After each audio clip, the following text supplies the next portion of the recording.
نحمده ونصلي ونسلم على رسوله الكريم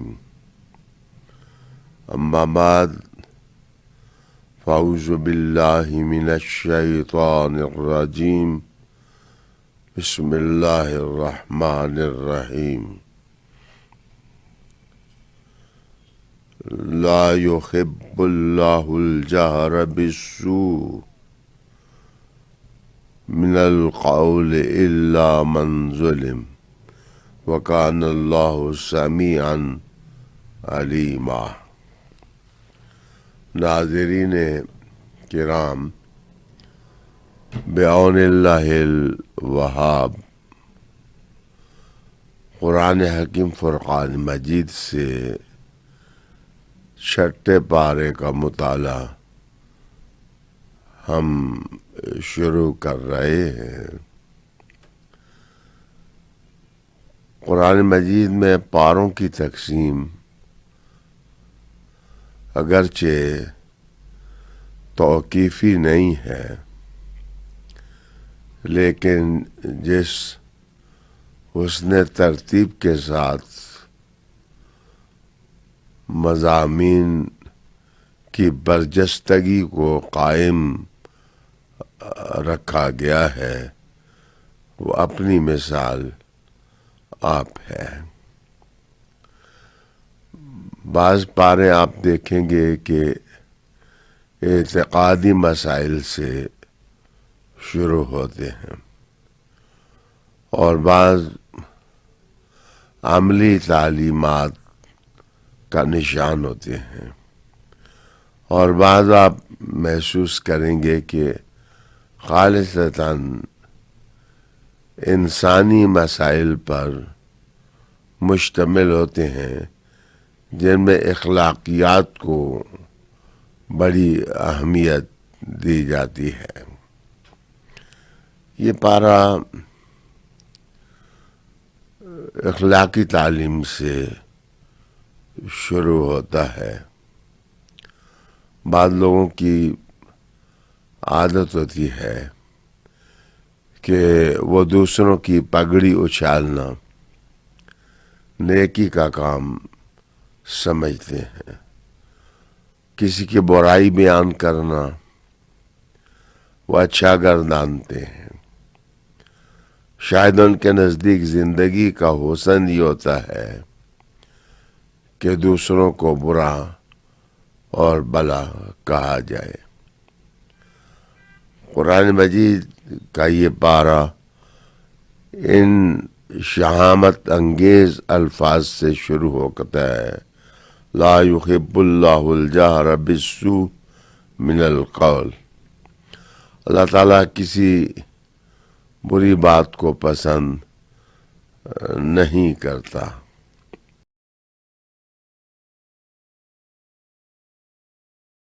اس صورت کے آخر میں رسالت محمد صلی اللہ علیہ وسلم کی سیرت کو بھی بڑے شگفتہ انداز میں قرآن حکیم نے بیان کیا۔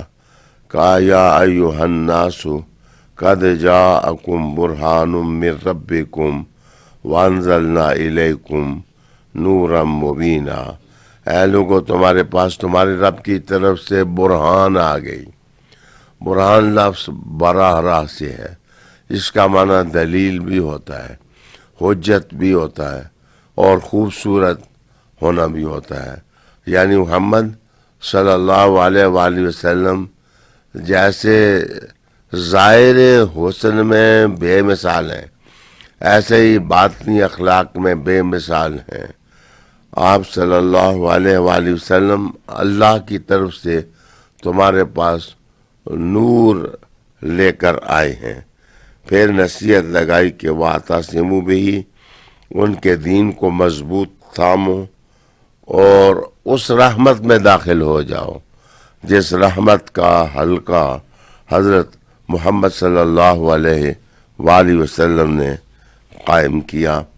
آخر صورت میں کچھ وراثت کے مسائل حل کیے گئے۔ پھر سورہ مائدہ شروع ہوئی۔ سورہ مائدہ کی عظمت یہ ہے کہ یہ ان شہامت انگیز تعلیمات کے ساتھ شروع ہوئی کہ اوفو بالعقود، کہ جو وعدے ہیں وعدے پورے کرو۔ وعدے پورے کرنا انسانیت کا حسن ہے، آدمیت کا حسن ہے۔ پھر کچھ شکار کے مسائل ہیں، کچھ حرام جانور بتائے گئے ہیں، اور حلال اور حرام کے قواعد قرآن حکیم نے بیان کیے ہیں۔ اسی صورت میں یہ ولولہ پرور الفاظ واقع ہوئے، الیوم اکملت لکم دینکم واتممت علیکم نعمتی ورضیت لکم الاسلام دینا۔ تکمیل دین محمد صلی اللہ علیہ وسلم پر ہو گئی، اتمام نعمت رسول پاک صلی اللہ علیہ وسلم پر ہو گیا، سو اب تم سب پر لازم ہے کہ اس مکمل دین کو مکمل حیثیت سے دل و جان سے تسلیم کرو۔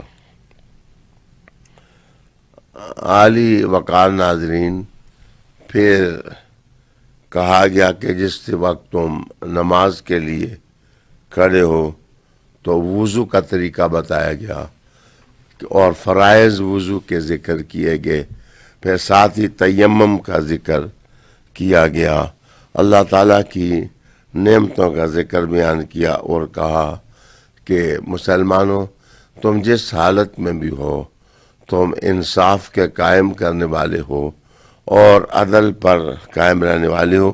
کسی قوم کی دشمنی تمہیں اس بات پر نہ اکسائے کہ تم زیادتی کرو اور تم تقوی سے دور جا پڑو۔ ایمان اور عمل صالح کی جو راہ اختیار کرتا ہے، اللہ اس کے گناہوں کو معاف کر دیتا ہے۔ پھر بنی اسرائیل کی تاریخ بیان کی گئی، کچھ ان کی خوبیاں تھیں جن کا ذکر ہوا اور کچھ ان کی برائیاں تھیں جن کا ذکر ہوا۔ قرآن مجید کی عظمت کا بیان بڑے روح افزا طریقے کے ساتھ رب کریم نے کیا، کہا قد جاءکم من اللہ نور و کتاب مبین، تمہارے پاس آ گئی ایک نور آ گیا اور ایک کتاب مبین۔ معنی یہ کہ کتابیں نور کے بغیر نہیں پڑھی جا سکتی، اللہ نے وہ وسیلہ بھی تمہیں دے دیا جس وسیلے کی مدد سے تم قرآن مجید سے مستفید ہو سکتے ہو۔ رب کریم نے اسی صورت میں حابیل اور قابیل کا واقعہ بھی بیان کیا کہ ایک کی نظر قبول ہو گئی اور ایک کی قبول نہ ہوئی۔ جس کی قبول نہ ہوئی اس نے دشمنی اور حسد میں دوسرے کو قتل کر دیا۔ یہ پہلا قتل تھا انسانی تاریخ میں، اس کی مذمت کی گئی، یہاں تک کہ اس آدمی کو لاش کو دفنانا بھی نہ آتا تھا۔ وہاں ایک کوے کی مثال اس صورت کے اندر دی گئی۔ انسان بھی جس وقت گرتا ہے تو کووں سے بھی نیچے گر جاتا ہے، اور جب بلند ہوتا ہے تو وہ عرش معلیٰ کی اور رونق بن جاتا ہے۔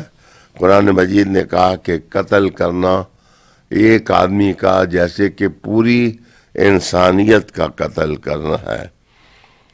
ناظرین کرام، قرآن مجید فرقان حمید نے یہ کہا یا ایھا الذین آمنوا لا تتخذوا الیہود والنصارى اولیاء، ان قوموں کی دوستی تمہیں کوئی فائدہ نہیں دے گی، اس لیے کہ یہ تمہاری بہتری کے لیے کم سوچتے ہیں اور تمہارے خلاف یہ زیادہ سوچتے ہیں۔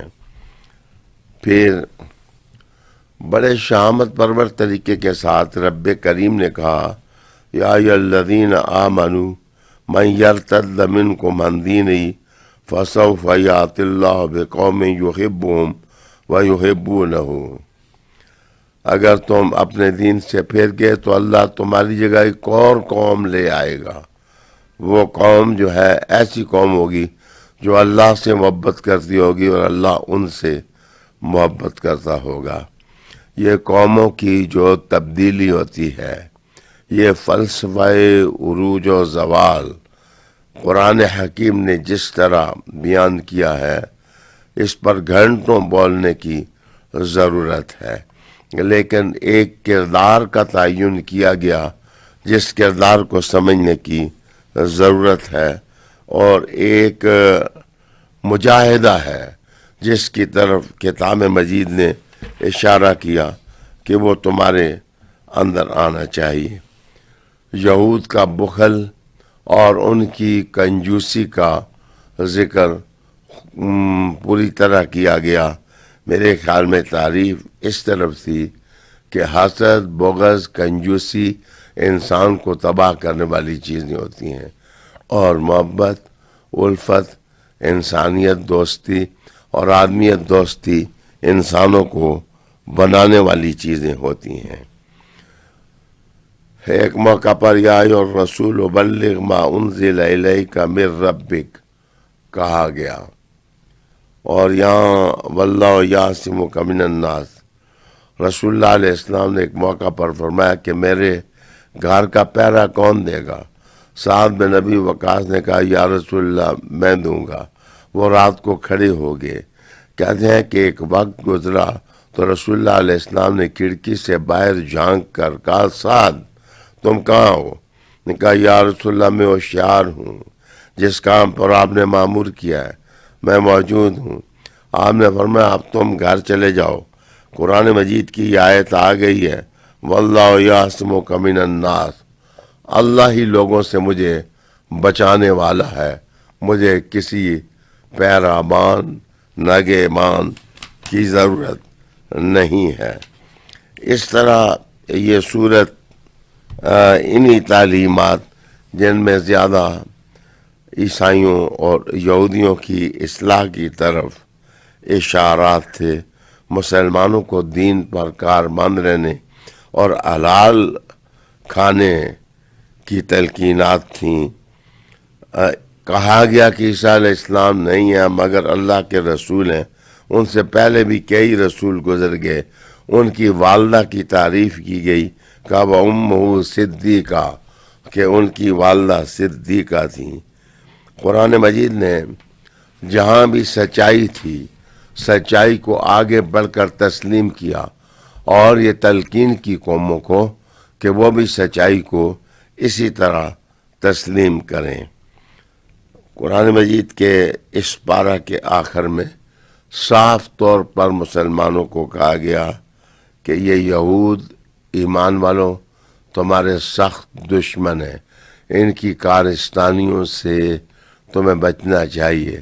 اس کے علاوہ عیسائی قوموں کی نرمی کی طرف بھی اشارہ کیا گیا، اور غالباً یہ اس تعلیم کی طرف اشارہ تھا کہ آخر وقت میں عیسیٰ علیہ السلام جب آسمان سے اتریں گے خنزیر کو قتل کر دیں گے، دجال کو مار دیں گے، اور امام مہدی کی اقتداء میں نماز پڑھیں گے، زمین پر اللہ کا دین قائم ہو جائے گا۔